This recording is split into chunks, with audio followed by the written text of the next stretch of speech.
Assalamualaikum warahmatullahi wabarakatuh.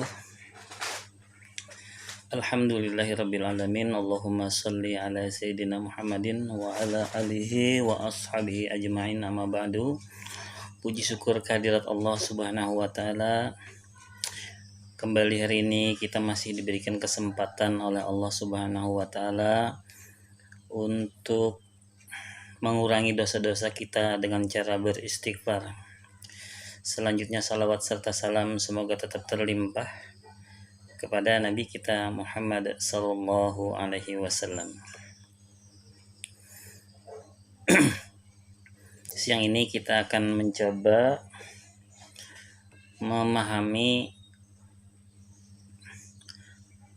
persamaan dan perbedaan antara dokter dan kiai.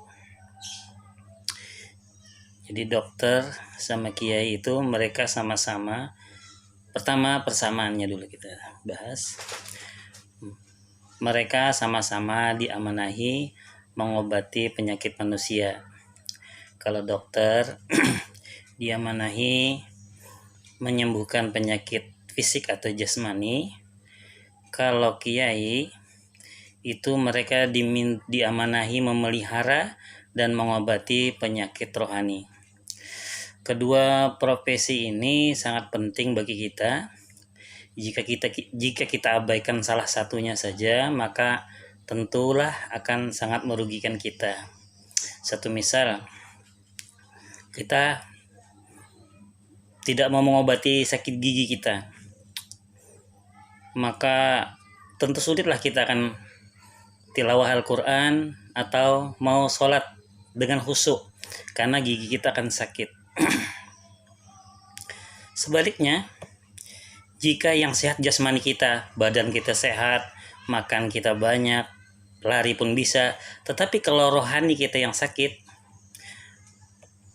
jika rohani yang sakit, maka dia tidak akan merasa berdosa mengambil hak-hak orang lain. Itu adalah salah satu contoh penyakit rohani. Jadi jika kita abaikan salah satunya, makanya sebaiknya kedua-duanya harus kita tanggapi atau kita tangani. Yang kedua adalah perbedaannya. Jadi perbedaan antara dokter dan kiai itu, tapi bukan dokter sama kiai yang berbeda ya, akan tetapi sikap kita sebagai masyarakat dalam menyikapi dokter dengan kiai. Kalau dokter biasanya kita itu cenderung selektif. Misalnya kita kena pilek, kita pasti akan mencari dokter spesialis THT.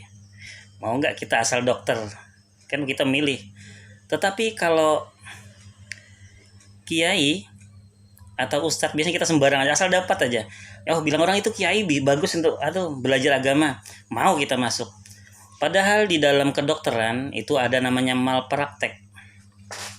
Begitu juga di dalam dunia keagamaan itu ada namanya ulama su atau kiai jahat yang bisa bukan mengajak kita kepada jalan yang lurus, akan tetapi adalah menuju jalan yang menyimpang.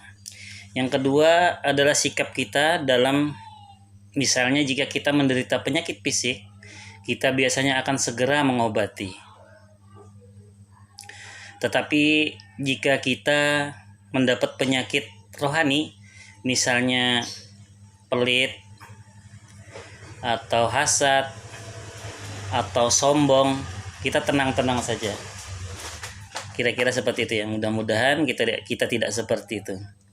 Padahal kalau penyakit fisik, satu misal kita diponis oleh dokter kena kanker stadium 4 misalnya, maka akan terasa pada kita ini bahwasanya dunia ini sudah tidak ada artinya. Dan kita akan segera mengobati itu dengan segala upaya, dengan harta, dengan jiwa dan raga sekalipun kita akan coba untuk mengobatinya. Akan tetapi jika kita mendapat penyakit sombong, kita tenang-tenang saja. Padahal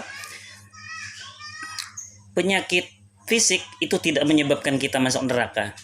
Walaupun kanker stadium 4 tidak menyebabkan, malah bisa dia menjadi penggugur dosa-dosa kita. Penyakit penyakit yang menimpa kita tersebut. Akan tetapi penyakit sombong sedikit pun sebesar atom, maka dia tidak akan mencium bau surga sesuai dengan hadis Rasulullah yang berbunyi, la yadkhulul jannata man kana fi qalbihi misqalu dzarratin min kibir. La yadkhulul jannah, tidak akan, kata Allah, tidak akan, yadkhulul jannata, dia akan masuk surga, man, orang yang kana adalah dia, fi qalbihi, di dalam hatinya, misqala dzarratin, misal sebesar atom, maka dia tidak dari min kibir, dari kesombongan.